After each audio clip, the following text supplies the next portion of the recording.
verse 27 to 30, tapos yung isa Matthew chapter 16 verse 13 to 20. So kung sino may Bibles, pakibasa. Kasi wala din yung cellphone ko. Hindi ko rin nadala yung iPad ko na may Bible. 27:30. Now Jesus and his disciples went out to the towns of Caesarea Philippi, and on the road he asked his disciples, saying to them, "Who do men say I am?" 28. So they answered, "John the Baptist, but some say Elijah, and others one of the prophets." He said to them, "But who do you say I am?" Peter answered and said to him, "You are the Christ." Then he strictly warned them that they should tell no one about him.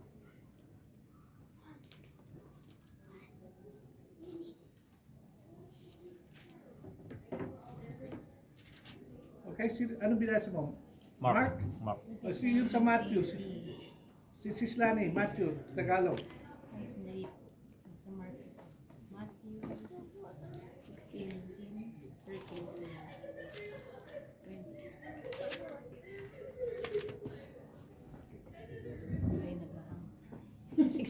13 to 20. Nang dumating si Jesus sa bayan ng Caesarea ng Filipos, tinanong niya ang kanyang mga alagad, "Sino raw ang anak ng tao ayon sa mga tao?" At sumagot sila.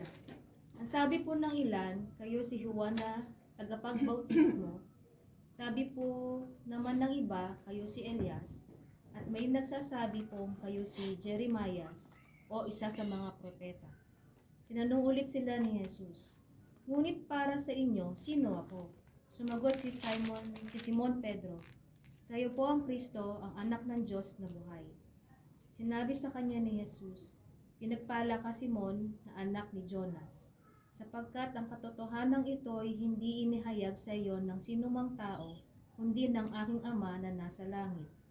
At sinasabi ko sa iyo, ikaw ay Pedro, at sa ibabaw ng batong ito ay itatayo ko ang aking iglesia, at ang kapangyarihan ng kamatayan ay hindi magtatagumpay laban sa kanya.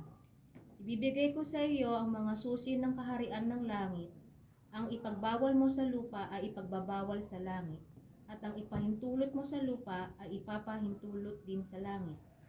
At mahigpit niyang iniutos sa kanyang mga alagad na huwag sabihin kanino man na siya nga ang Kristo. Okay, so yun yung section na pag-aaralan natin. And so, may dalawang tanong, di ba? Sino ang mga disciples?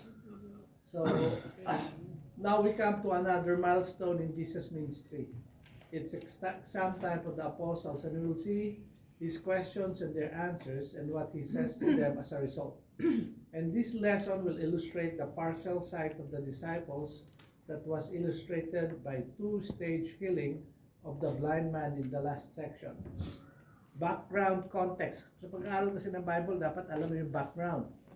But before we continue, it will be helpful to take note of the context in which this conversation occurs.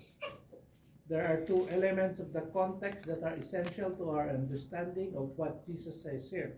One is about geography of the location where this event takes place, and the other is about some Greek words that were used here.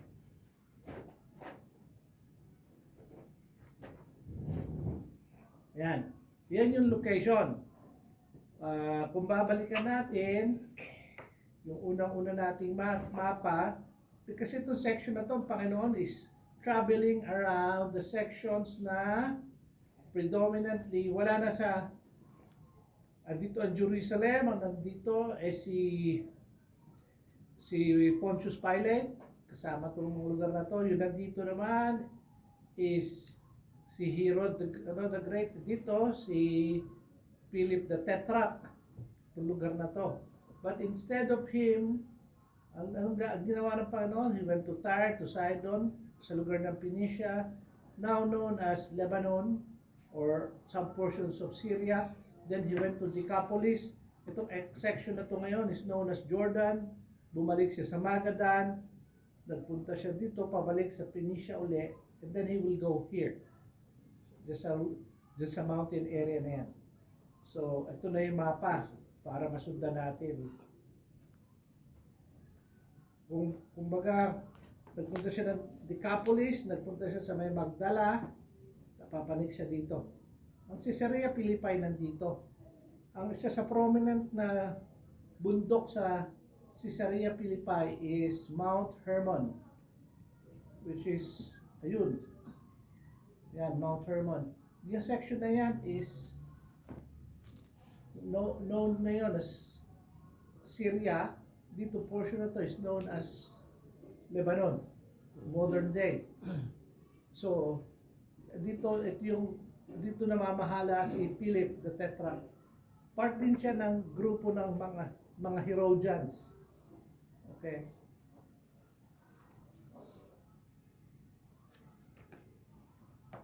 Yan, no?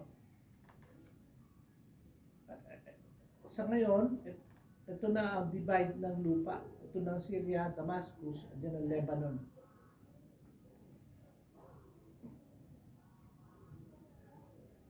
Yung name na Banyas na yan is important sa geography. So, Mount Hermon, Banyas, Caesarea Philippi. Yan yung mga tatandaan nyo. And the Lord, ano sabi ni Matthew sa kanyang account? When Jesus came into the region of Caesarea Philippi, andyan ang lugar na Banyas. Ang Banyas is nasa paanan ng Mount Hermon. Okay? Yan. So, basa ba? Caesarea Philippi. The first thing to notice is that this event takes place in Caesarea Philippi. Matthew 16:13. This is not in Jewish territory but in Herod Philip's Gentile territory, north of the Sea of Galilee. Caesarea is also at the foot of Mount Hermon, the highest peak at 9,166 feet in the Holy Land. Caesarea is built at the base of a massive cliff rock at the southern edge of Mount Hermon. The town was built from this cliff and outward.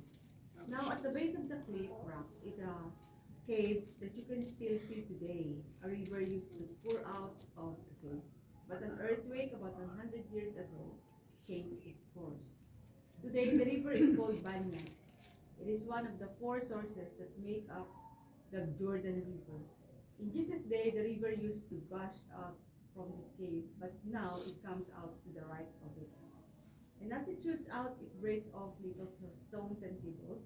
And as you look down at the stream, it is full of little stones and pebbles that were broken off from the cliff rock where it came out. Yeshua will say a number of things that relate directly to this geography of the immediate area. So it will be important in our understanding. Okay, so important. Sa pag-aaral ng Biblia, importante rin yung mga archaeological findings, yung geography, kung ano ba yung nangyayari. Kaya may picture tayo ngayon ng ito yung modern day Banyas. Yan yung cave. Usually, dyan lumalabas ang tubig. But now, nandito na sa right side niya. Yan na, may mga outlet na dyan. Ayan yung malaking rock. And andito ang town ng Caesarea Philippi, based dyan, sa lugar na yan. Ang Mount Hermon would be mas mataas pa lugar. Ito yung pinaka-cliff rock. Okay? Nakikita niyo ba yung picture? Andyan sila. Sa region of Caesarea Philippi, or dito, malapit dito. Kasi importante ito as we see yung discourse ng Panginoon. Okay? Ruth, pakabasa. The second thing that will be important to our understanding of what Jesus says concerns the Greek words that he will use, or that Matthew will use to record what he says. The Greek word for rouge, cliff, rock is Petra. The Greek word for small stone or pebble is Petros. So Petra means a huge, massive cliff rock, like the one that overshadows Caesarea Philippi, and Petros means small stone or pebble, like the ones in the bed of the stream that shoots out from the base of the cliff rock. We'll need to be aware of both these Greek words and the geography of Caesarea Philippi as we listen to Jesus talking to Peter later in this section. Yeah. Now, Jesus has been teaching his disciples for a period of time, including the warning against 3 types of leaven, which we saw in the previous section. And now, it is exam time. If you like, it is the end of school term. Can they pass the Yan. test? But before natin puntahan yon, may isa pa tayong picture para mas clear. Para makita natin.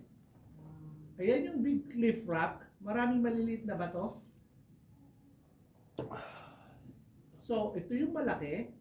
The huge cliff rock which is Petra. Ang mga Petros, ito maliliit na bato. Naku lang, petang tayo. Yan. So ito, one big solid rock and many small pebbles.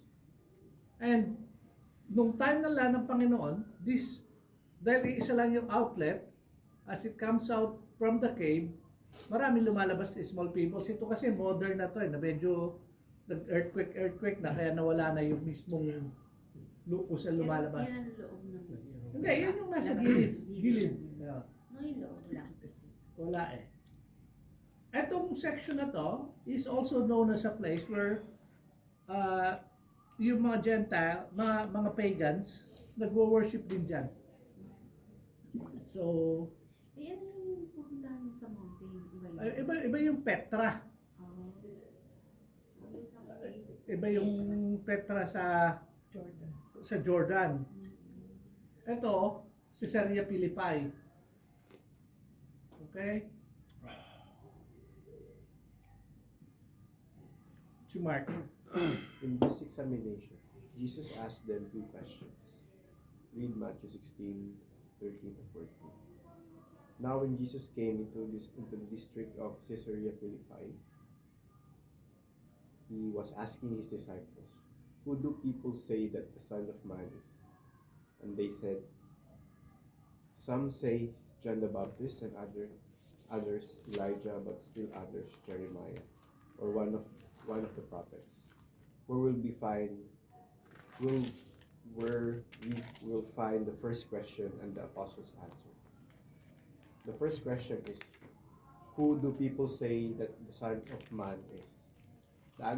They answered that there was no single opinion about the person of Jesus, but among the masses there were different opinions. Some believed that Yeshua was John the Baptist, resurrected from the dead. Others believed he was Elijah, the one who was to come according to Malachi 4:5-6. The third opinion was that Jesus was Jeremiah the prophet. Fourthly, still others believed that he was one of the prophets, perhaps Isaiah or Ezekiel. So, there's no question that yung mga tao doon know that he is a prophet. But they don't consider him as the prophet.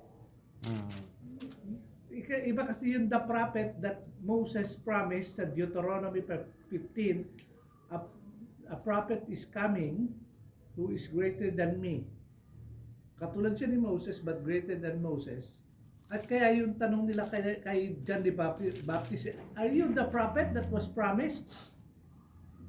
So hindi lang siya yung the prophet that they know, but the Lord Jesus Christ is the prophet that they are waiting for. He is also the son of David. He is the Christ, the Messiah that they are waiting for. So iba-iba yung sagot ng mga tao. Kung nag-survey yung mga apostles, alam nila kung ano sinasabi. Siguro yung sinusundan nyo, yan na yung pagkabuhay muli ni John the Baptist dahil patay na. Hindi yan si Jeremiah. Hindi, siguro siya si Elijah. Kasi yun ang sabi sa Malakay eh. Or, probably, isa sa mga propeta binuhay muli. Yan. Sige, Brother June. One thing is very clear. In general, the people recognize his supernatural authority. They connected him with one of the significant characters of the Old Testament, or with John the Baptist of the New Testament. However, he failed to clearly discern who he really was. He was not John the Baptist, and he was not Elijah. He was not Jeremiah. He was not Isaiah or any other prophets. Specifically, he was Yeshua the Messiah and no one else. So, concerning the first question of this examination, people generally felt that Jesus had supernatural authority and must therefore be a special person. But they all guessed wrong in that they did not discern him to be the Messiah himself. Ayan, marami. Even now, may mga religion that recognizes who Jesus Christ is. Alam niyo ba what the Muslim believe about the Lord Jesus Christ? The prophet. He's a prophet. The prophet. And that he did not die. And God took him up into heaven, and we were all deceived to believe that he died and resurrected. To them, that Jesus will be coming back again, pero that the one that is coming back, anong gagawin niya? He will kill all those pigs. Pag sinabi mong pigs, mga Hudyo, yun din ang tingin sa mga Hudyo, pigs. And the infidels, sino yung infidels? Yung hindi nila katulad ng pananampalataya. That is the Isa that they are waiting for. Yun ang term lang tawag nila, but it's a different Jesus. Maraming kulto sa Pilipinas, they know that Jesus is somebody special. Some would say, tagapagligtas siya, pero he is not the Christ, he is not the Son of God, he is not God. But the Bible clearly saying that he is not just a prophet, he is not just one of those prophets, he is not just that one who is powerful, but he is the Messiah himself that is promised in the Old Testament. So, yun ang hindi lang makita. This leads to the second question. Matthew 16:15 to 16. Jesus said to them, now ang tanong na ngayon ng Panginoon, hindi yung kung ano yung sinasabi ng tao sa kanya, kundi ano yung masasabi nila tungkol sa Panginoon. Ito sabi ng niya. He said to them, but who do you say that I am? Eh kayo, anong masasabi niyo tungkol sa akin? Simon Peter answered, you are the Christ, the Son of the living God. Okay? He said to them, but who do you say I am? In the Greek, it is more emphatic and it reads, but you, who do you say I am? Yun ang diretsong tanong. Eh kayo? Anong pagkakakilala nyo sa akin? Messiah. Yan. In contrast to the crowds, who do you say that I am? Peter spoke to the disciples and answered the second questions correctly. Simon Peter answered, you are the Christ, the Son of the living God. If you would go deep dun sa sinabi ni Peter, yung sinabi mong the Son of the living God, ang equivalent niyan, you are God. You know why? Because God is a spirit.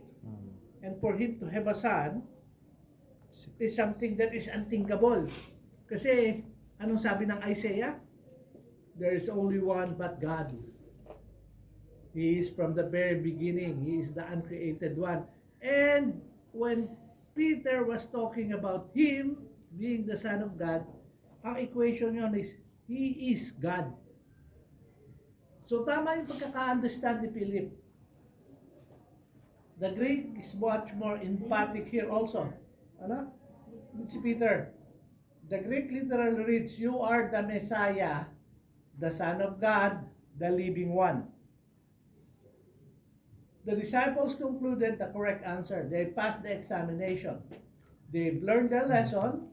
They knew Jesus to be not merely a supernatural character. They knew Him to be the Messiah Himself. This is the response of Jesus. Since they have passed the test, Jesus now tells Peter 5 things. Read Matthew 16:17 to 19. And Jesus said to him, blessed are you, Simon Barjona, because flesh and blood did not reveal this to you, but my Father who is in heaven. I also say to you that you are Peter, and upon this rock I will build my church, and the gates of Hades will not overpower it. I will give you the keys of the kingdom of heaven, and whatever you bind on earth shall have been bound in heaven, and whatever you loose on earth shall have been loosed in heaven. Okay. Yan, dyan importante papasok yung geography. Bakit? Pansinin niyo yung pagkakabasa sa verse 18. I also say to you, Peter, and upon this rock. So he was there. Here is Peter, and there is this rock. So upon this rock, which is the cliff rock, the big one, tandaan niyo yung geography kung nasan sila.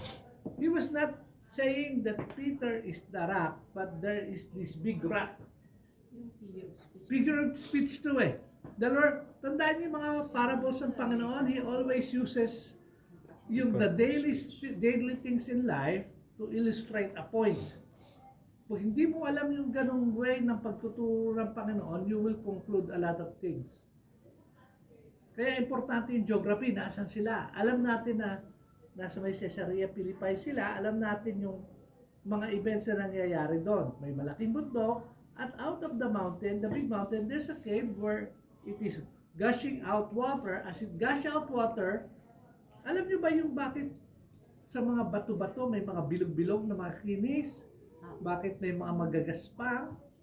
Process yun ng tubig eh. Pag umiikot-ikot yung bato, eventually before they reach yung sa ground, natadamputin mo, mga nabibilog na sila eh. Pero yung natitipak lang sa erosion, walang shape yun. Pero yung matagal na process, dumadaan sa tubig, nabibilog. Diba? Oo, kasi ikot, turn. Many people don't understand yung geography, pero yung, tignan nyo yung, nakapasok ba kayo sa St. John Subterranean sa Palawan? Sino nakarating doon? Yung sa may... Under the cave. Papa, Underground. underground cave.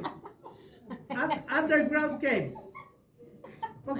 Pagpasok mo doon sa underground cave, Ano sabi ko, under the sea? sa dagat yun eh.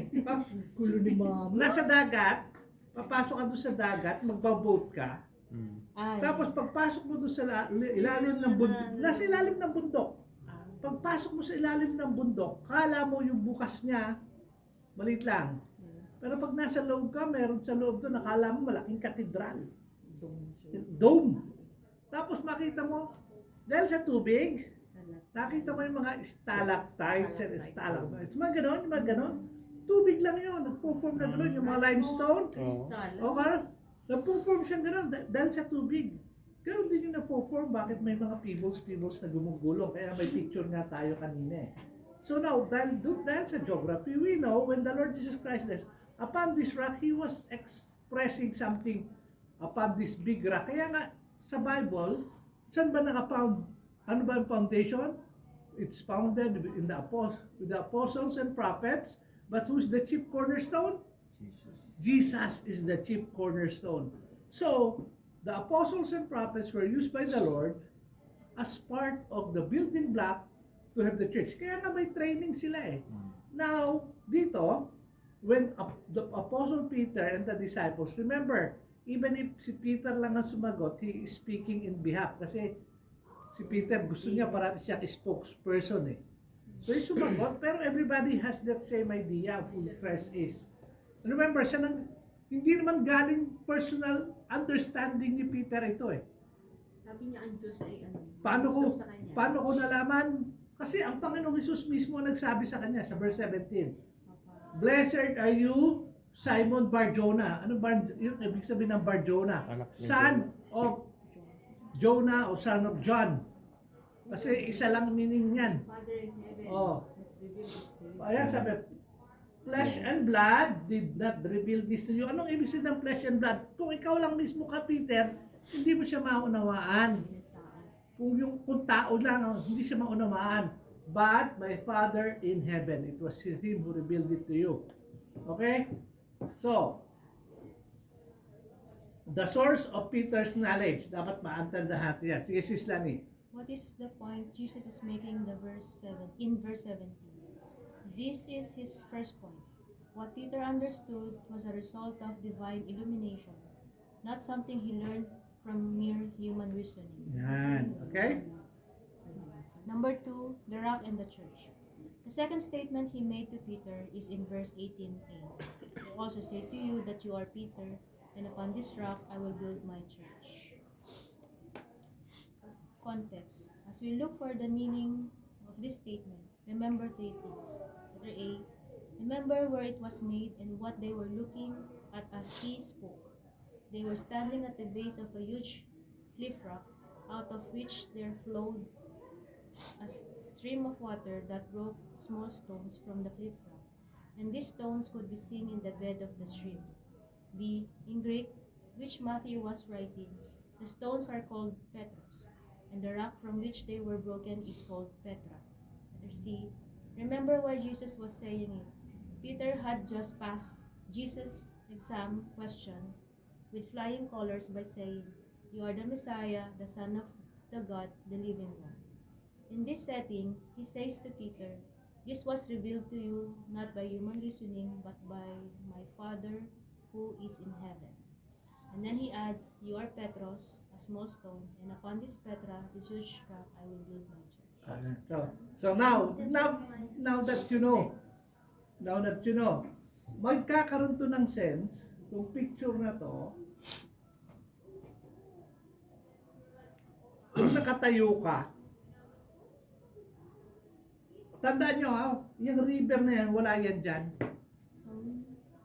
Kasi modern na yan eh. Nagkaroon ng earthquake na divert yung tubig. Doon sa bunganga ng tubig lumalabas, ng cave lumalabas. When it is gushing out, marami siyang kasamang mamaliliit na bato. So when he was talking about Petra, the huge cliff rock, yan yung Petra. Nakaharap sila dyan. Yung Petros, yung maliliit na lumalabas. Ayun na, sinimento na nga. Ayan, simentado na yan eh. Ito naman yan. Yan. Yan na yung lumalabas dyan, yung maliliit na bato-bato sa baba. So yan yung nasa bed. Pero yung huge rock, kung titignan mo, parang hindi pa rin siya nagbabago. Huge pa rin. Pero out of it, maraming maliliit na lumalabas. So yun. Yan. Your Petros, a small stone, and upon this huge rock, I will build my church. Hindi yan directly meaning itinayo yung church doon sa big rock.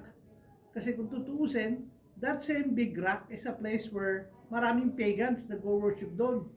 Kasi alam mo naman nung araw, anything that is parang supernatural in their sense. Isipin mo, may bumubulwak na tubig. People tend to worship anything sa creation eh. Oo, di ba? Tahimik mo. Okay? So, meaning, sige sis Weng, ikaw naman magbasa. Now what do you think Jesus meant when he said that? In this stream in front of them are small stones broken off from the huge cliff rock. Peter, he says, is a small stone broken from a particular huge rock. Not any rock, but this rock. Which rock? In the previous sentence, Peter's statement that Jesus is the Messiah, the Son of the God, the living one, is the object in view. It is God the Father who revealed it to Peter. Jesus was also presupposing that the disciples were familiar with an important Old Testament symbol. Whenever the word rock is used symbolically in scriptures, it is always symbolizes the Messiah. So the church would be built not upon Peter but upon the Messiah. More specifically upon what Peter had just said about the Messiah. You are the Messiah, the Son of God, the living one. Upon the confession by Peter, Yeshua would build the church. Yan. Actually, yung mismo pinaka-rock, pinaka-foundation is the fact that Peter has already confessed. Yung symbolic lang yung huge rock. But his confession that you are the Christ, the Son of the living God. That is the foundation wherein the church will be built. You cannot build the church with a different foundation, not the Messiah. You cannot build the church with somebody would say, "Oh, an angel appeared to me." No.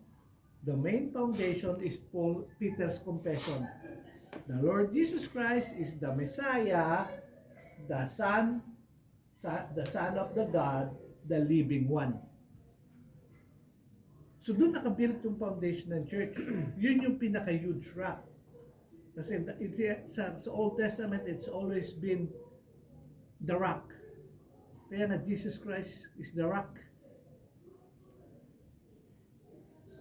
Si Brother Joel. And in this sentence, Peter's statement is still the object in view. This rock in this sentence and this which was revealed by the Father. In the previous sentence, both refer to the fact that Jesus is the Messiah, the Son of God, the living one. Why does Jesus use this illustration to describe Peter? Jesus describes him as a small stone broken from his huge rock because the Father has revealed Jesus, the Messiahship, to him, and he has believed it.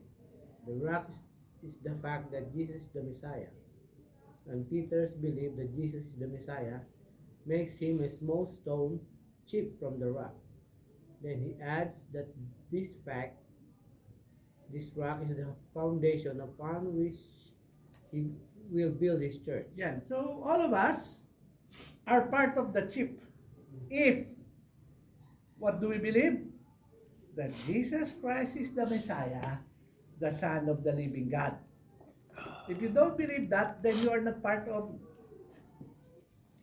you're not a small people like Peter. The disciples were all small rocks, mga pebbles, chipped out of the big rock, which is the Lord Jesus Christ. So, tandaan nyo, the Lord Jesus Christ, whenever He teaches, He uses symbols. That's why He uses leaven. Ano yung leaven? The hypocrisy, the sin of the Pharisee.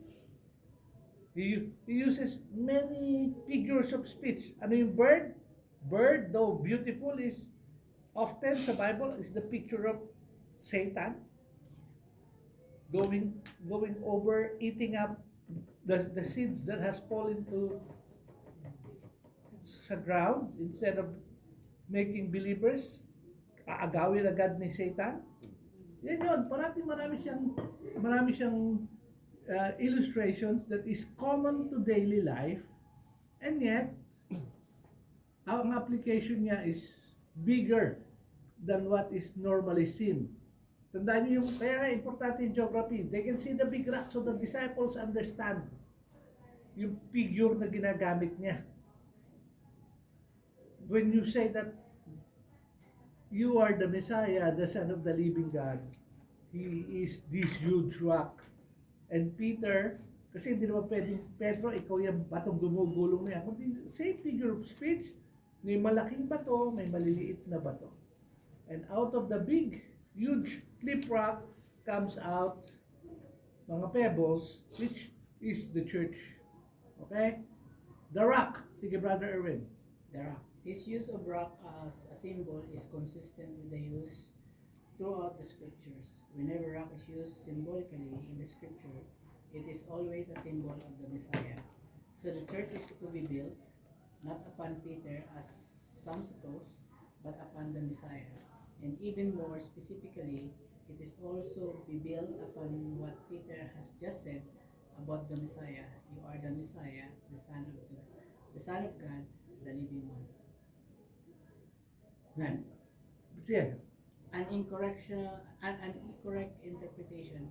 Catholicism uses this verse to teach that the church was built upon Peter, and they conclude that Peter was the first pope, and by means of papal succession, all of the popes will be the true representative of God, having received authority from pope to pope all the way from Peter. As a result, they say that the Roman Catholic Church is the only true church. When they define this to be the meaning of verse 18, they are implying that Matthew, who wrote of the event, did not know some very simple rules of Greek grammar, which anyone is Greek 101 would quickly learn. Petros is a masculine noun and Petra is a feminine noun. And the simple rules of Greek grammar are that masculine modifies a masculine and feminine modifies a feminine, and a neuter modifier is neuter. What you cannot have in Greek grammar is feminine modifying a masculine or vice versa. That is not the way Greek grammar works. So grammatically, it cannot possibly mean that church is being built upon Peter. Now, Jesus was not speaking Greek at the time, but Hebrew. And exactly the same rules applies in the Hebrew grammar. Yan. So, hindi pwedeng sabihin ng Panginoon na upon this rock, which is masculine, tapos ano niya ng modify niya na magiging feminine na. Contrast. Sige, Sis Malu. Contrast. Jesus is contrasting Peter with Peter's own statement. Peter, you are a small stone like the ones in this stream. But upon the massive cliff, rock out of which you are cut, I will build my church. I will build my church upon the statement you have just made about my Messiahship. So the church is going to be built on the foundation of the Messiahship of Jesus. Number 3, the gates of hell. Then in verse 18, Jesus says, and the gates of Hades will not overpower it. The expression gates of Hades refers to physical death. This is clearly that it means in places such as Job 38:17, Psalm 9:13, 107:18, Isaiah 38:10, and Jonah 2:6, where it is translated as gates of death. Yan. Sino gusto magtingin? Sino gusto magtingin ng Bible verse? Job 38:17. Tsaka Isaiah 38:10.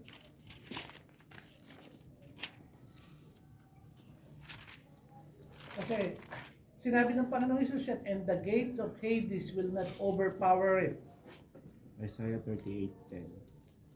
I said, in the prime of my life, must I go through the gates of death and be robbed of the rest of my years. The gates of death. Gates of Meaning physical death. Okay? Job, have the gates of death been revealed to you? Question mark. Or have you seen the doors of the shadow of death? Question mark. Question mark. So whenever they talk about it, it's more physical. See, Isaiah was talking about his own physical death. Job, whoever he is talking to, is referring to physical death. So yun yung gates of Hades. Not the physical death will overpower it. Tandaan nyo na not the physical death will overpower it. Yun yung gates of Hades. It's not the gates of hell, but it's the gate of death. What is Jesus saying here? Sige sis, pagpatuloy. Physical death itself will not be able to defeat his building of the church. When Jesus died, it may have appeared that his program for the church was a failure, but it was his very death, followed by his resurrection, that the foundation of the church was laid. His death and resurrection proved his messiahship, thus establishing him as the massive rock that serves as a chief cornerstone of the foundation itself. Yeah, will build. Will build.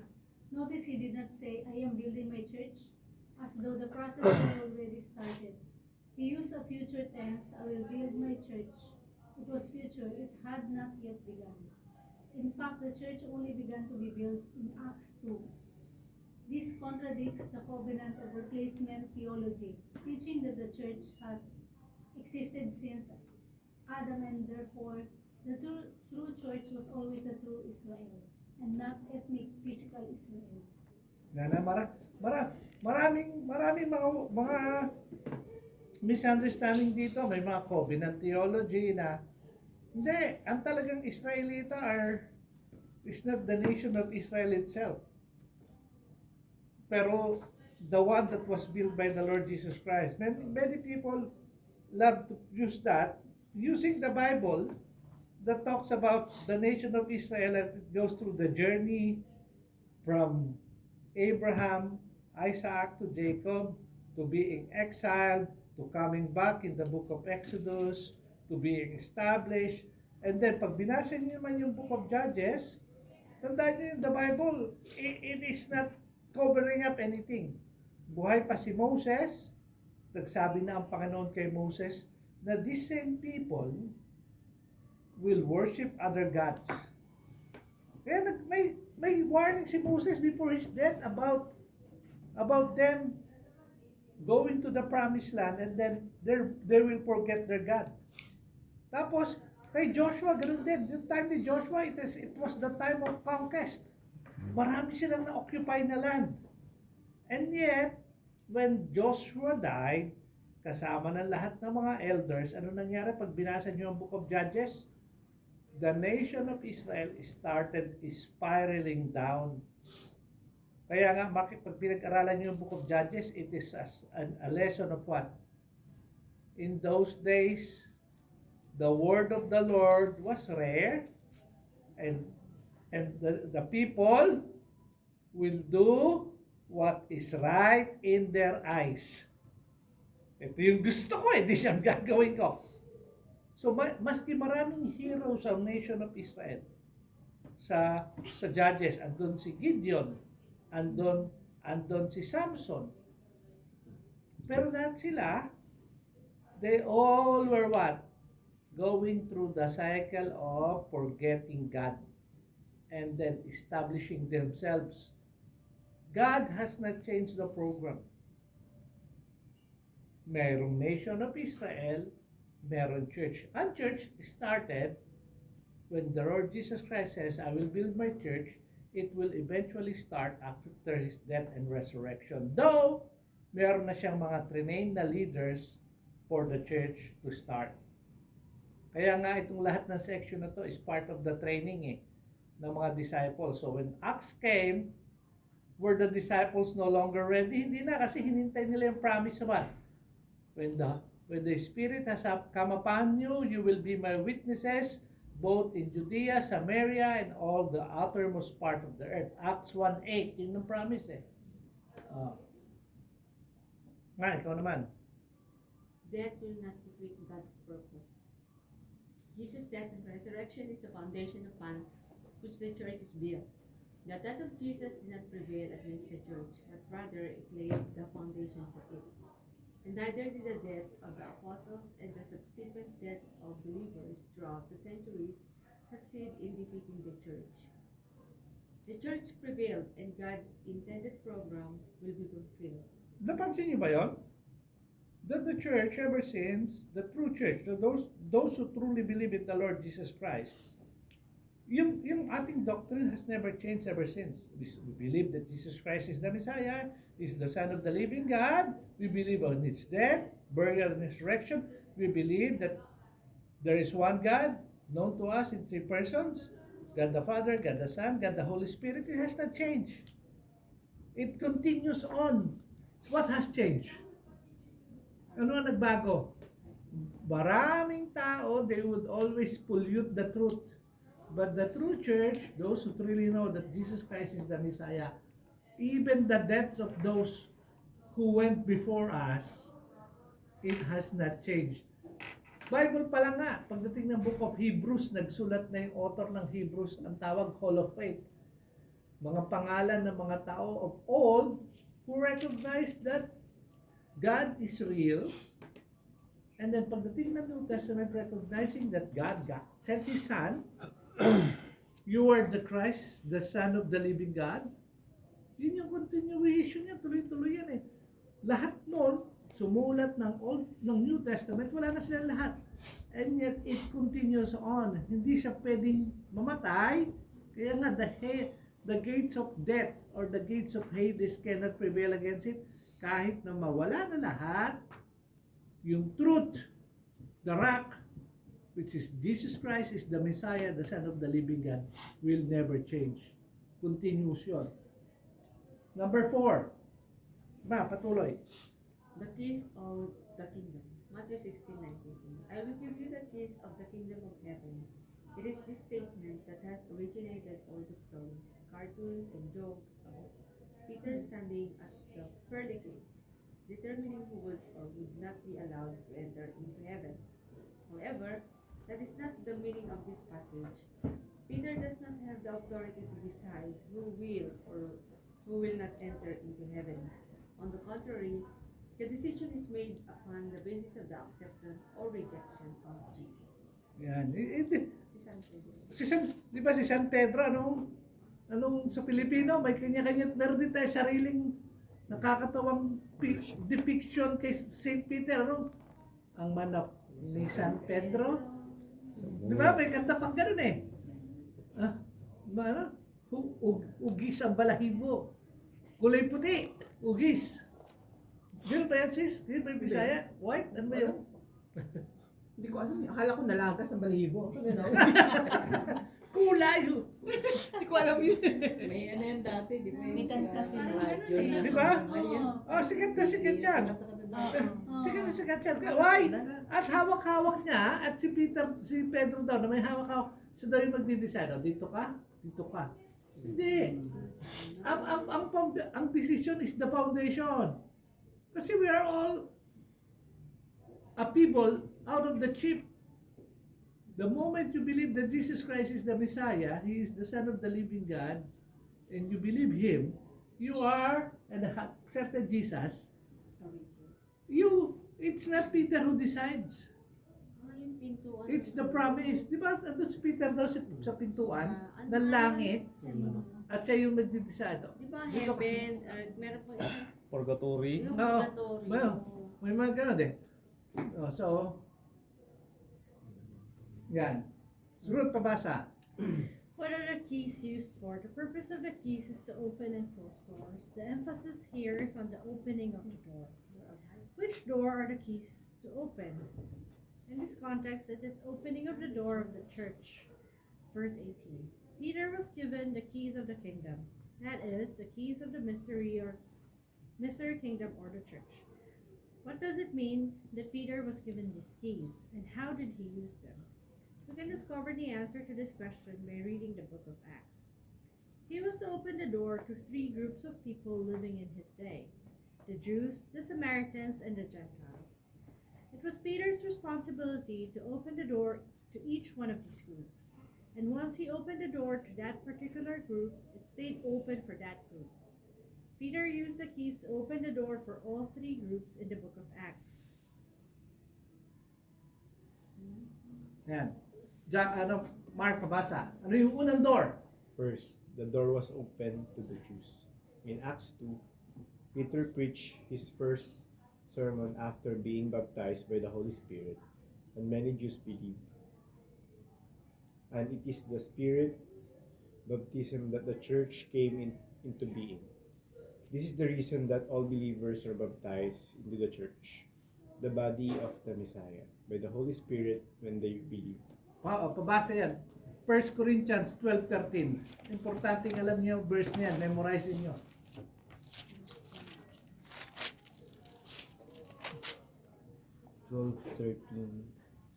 The body is a unit, though it is made up of many parts, and though all its parts are many, they are form one body.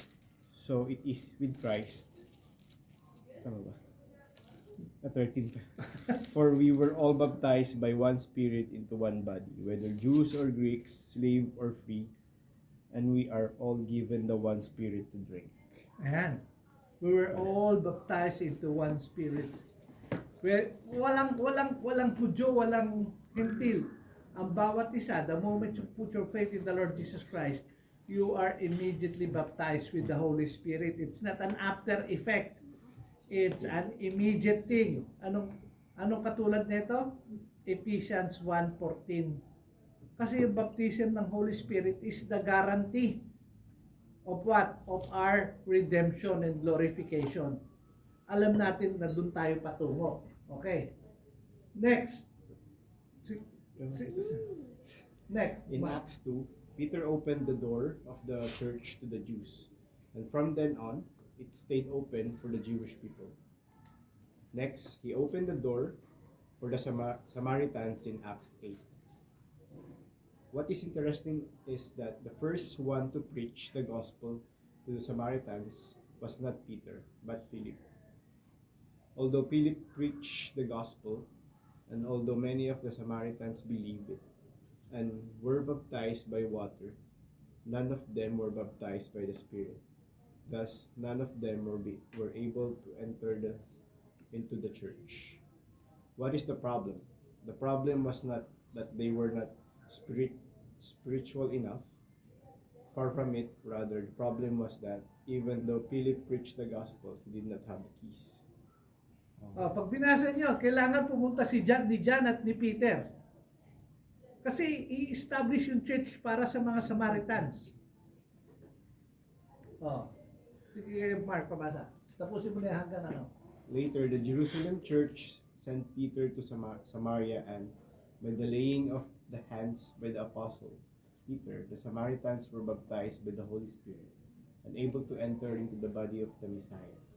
From then on, the door stayed open for the Samaritans. In Acts 8, Peter used his keys to open the door of the church to the Samaritans. Okay? So, mas maliwanag na yung pag-understanding natin about the case. Brother John. 3. The door was open for the Gentiles. Acts 9. Paul was saved and commissioned to be the apostle to the Gentiles. While Paul received the commission to be apostle of the Gentiles, Paul did not have the keys. Acts 10. Peter preached the gospel to the house of Cornelius, a house of Gentiles. As he was preaching, they believed his message, were baptized by the Holy Spirit into the body of the Messiah, and become members of the church. At that point, Peter opened the door to the Gentiles by the use of his keys. From then on, the door stayed open to Gentiles. Now, the way was open for Paul to fulfill his commission, beginning in Acts 13.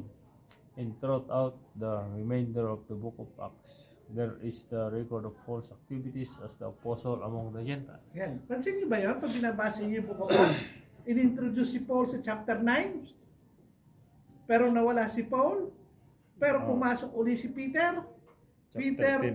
Chapter 10, Peter was responsible for reaching out Cornelius, a Gentile centurion of the Roman legion. He became a believer and his family. Pagpasok ni Paul, tuloy-tuloy na ang gawain ng Panginoon sa mga Hintil. Si Philip ang nagsimula sa mga Samaritan, pero nagpunta sila Peter. The moment Peter went there, the Samaritan believers were integrated into the body of Christ. Hindi na sinara. He has opened the doors for these three groups. Okay, yun yung meaning ng keys. Peter will play a great part. Kaya tataka kayo, bakit kaya hindi pa binigay kagad ang banal na Espiritu when Philip was the one who shared the gospel sa mga Samaritans? That's the reason. Remember, Philip was what? A Hellenist Jew. Part siya nung may nagre-reklamong mga Hellenist sa Acts chapter 7. Kasi wala Deacon. So yung deacon, kasama siyang deacon ni Stephen. Yan. Para alam niyo yung istorya. Yan. Sis Lani. Peter had the keys, which meant that he was responsible for opening the door. First to the Jews, which he fulfilled in Acts 2, then to the Samaritans, which he fulfilled in Acts 8, and then to the Gentiles, which he fulfilled in Acts 10. Number 5. Binding and loosing. The fifth and final statement Jesus made to Peter at this time is in Matthew 16:19b. And whatever you bind on earth shall have been bound in heaven, and whatever you loose on earth shall have been loosed in heaven. At this point, Peter was given the right to bind and to loose, though later it was given to the other apostles as well. Bind and loose. What do the terms bind and loose mean? Notice that in this context, it has nothing to do with the binding or the loosing of Satan, as some are in the habit of doing today. From the Jewish frame of reference, the terms bind and loose were used in two ways among the rabbis. It was used in a judicial sense and in legislative sense. Asur, to bind, judicial sense, to punish, legislative sense to forbid, neuter to loose, judicial sense not to punish, legislative sense to permit. Oh, kita niyo na yung ano? Pwedeng pagbawal, pwedeng payagan, pwedeng parusahan, pwedeng hindi parusahan. Yun ang understanding judicial or legislative sense among the Jews. Okay. Sige, sis, wait, pamasa. In a legislative sense, to bind meant to forbid something, and to loose meant to permit something. The Pharisees took upon themselves this authority. They claimed to have the authority to permit that which the law may have forbidden, and to forbid that which the law may have permitted. When it was used in judicial sense, to bind meant to punish, and to loose meant to release from punishment. Example, by way of illustration, in ancient times when there were weddings, both the bride and groom would wear a garland, a crown of flowers, and the bride would be carried in a special litter, like an enclosed wagon carried by men on poles. That is no longer permitted in Orthodox weddings today. In the Talmud in Sotar 4:19, it spelled out exactly when it was forbidden, and notice the terminology that it uses. During the war with Vespasian, they bound garland of bridegroom and the playing of bells. So from the time on, two things were forbidden. It was forbidden for bridegrooms to wear crowns, and the playing of bells was forbidden at weddings. During the war of Vespasian, they also bound that no one should teach his son Greek. In the Bar Kochba war, they bound the bride's rights about the village in a litter. So it was forbidden after the Second Jewish Revolt. Oh, so maraming binding and loosing na pinagagawa ang mga pariseo. Oo, pwede nyo gawin yan, hindi nyo pwedeng gawin yan. Kayo mga bridegrooms, hindi kayo pwede mag-wear ng crowns. Bawal ang pagpapatunog ng mga bells sa mga wedding. Mga ancient rituals na mga binding and loosing. So sa Talmud yan, sa Jewish writing. O sige, pagpapasa sis. Also in the Talmud, in a section dealing with the subjects of vows, Nedarim chapter 6, 5-7, it says if a person makes a vow to abstain from meat, he is loose to eat broth, water that was cooked with meat in it. If a person makes a vow to abstain from wine, he is loose to eat that which is cooked in wine. kaya nga di ba sinasabi ko, ang gulo ng mga tradisyon ng mga Hudyo? Sino nagde-decide? Yung mga pariseo. Hindi ka pwedeng kumain ng karne. Pero pinapayagan ka namin uminom ng sabaw. Pwede sa katas. Pwede. Wala sa laman. Si Brother Joel, apostles. What Jesus gave to Peter here and later to the other apostles was something uniquely given to the apostles. They had the authority to bind and to loose both in the area of legislation and judicial punishment. Legislative first. Legislatively, the apostles were given the authority to permit and to forbid. This is the authority they exercise throughout their epistle. In the New Testament epistle, the apostle used their authority to forbid things which formerly were permitted and to permit things which were formerly forbidden. Mga apostles, they can, kasi sa kanilang authority binigay yan binding and loosing, to permit or not to permit, to punish or not to punish. Yan. Judicial. An example for a judicial use of this authority is found in Acts chapter 5, where Peter bound Ananias and Sapphira for punishment because they lied to the Holy Spirit. They were killed because Peter bound them for punishment using his apostolic authority. Di ba? Naglay si Ananias and Sapphira. Di ba naalala niyo ba yung event nangyari kay nauna si Ananias? Pumasok si Sapphira. Anong sabi ni Peter? Yung mga naglibing sa asawa mo, susunod ka na rin. Kasi Peter has that authority, but it's only for the apostles. It's not for us now. Si Brother Erwin. Unique to apostles. This authority to bind and to loose in the areas of both legislation and judicial punishment was part of their authority as apostles. Later generations of the church had no right to this kind of authority, even though the Roman Catholic Church has often claimed this type of authority for itself. Apostolic authority was never intended to be passed on in succession. There is only one area where the church is given authority to bind and to loose, and that is the area of church discipline as described in Matthew 18:16-20. And in this area, to bind would mean to excommunicate, and to loose would mean no to excommunicate. Yun lang ang allowed sa church.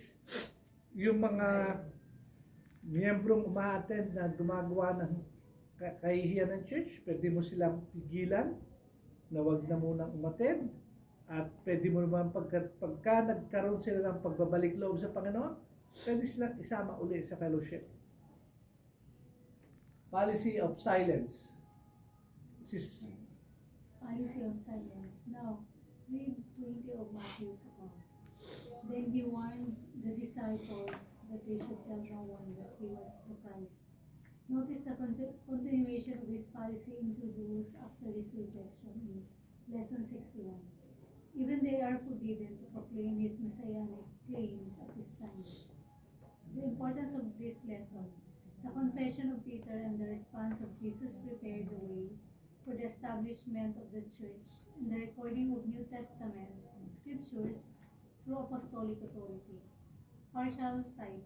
This lesson shows that the disciple to have partial sight, they understand that Jesus is the Messiah, the Son of God, the living one. The next lesson will show that they are also partially blind and their understanding was incomplete at this time. Yan. So, tatapos na tayo dyan. So now, alam nyo ba, naunawaan nyo na yung upon this rock, kung bakit gano'n ang illustration. The rock is not Peter, but upon the Messiah, the Lord Jesus Christ, because Peter declared that He is the Son of the living God. He is the Messiah. Yun ang basis. And everyone who believes continues on till now. Walang pwedeng maligtas apart from believing in the Lord Jesus Christ. Hindi po si Peter ang nagde-decide dahil marami siyang keys. Si Peter was given the keys because he was the one who opened the door for the Jews sa Acts chapter 2, to the Samaritans in Acts chapter 8, to the Gentiles in Acts chapter 10. Ever since, bukas na ang gates of heaven to the Gentiles, to us. Nakarating sa atin, 20th century. After 2,000 years, is still open for us to believe in the Lord Jesus Christ. Now, the question is accepting and rejecting. Bakit pinagbawal pa ng Panginoon Jesus during that time? To proclaim that He is the Messiah, even to His disciples, that He was the Christ, kasi He still has a lot of things to tell them. And eventually, kaya nga, even when He has resurrected, He told them, stay in Jerusalem, wait for the Holy Spirit, for when the Holy Spirit has come upon you, then you will be my witnesses. Doon na mag-start, magbabahagi na sila ng salita ng Panginoon sa bawat tao sa buong mundo. Kaya nga, sa pagbinasa mo na yung Acts chapter 17 ang ating pinag-aaralan about the church in Thessalonica, ano nang ginagawa ng mga apostles? Ano nang paratang sa kanila, kila Paul? They have turned the world upside down. Nagsimula dito hanggang kay Apostle Paul, it continues on. Okay? So next week, ang pag-aaralan natin is instructions concerning the death of the king.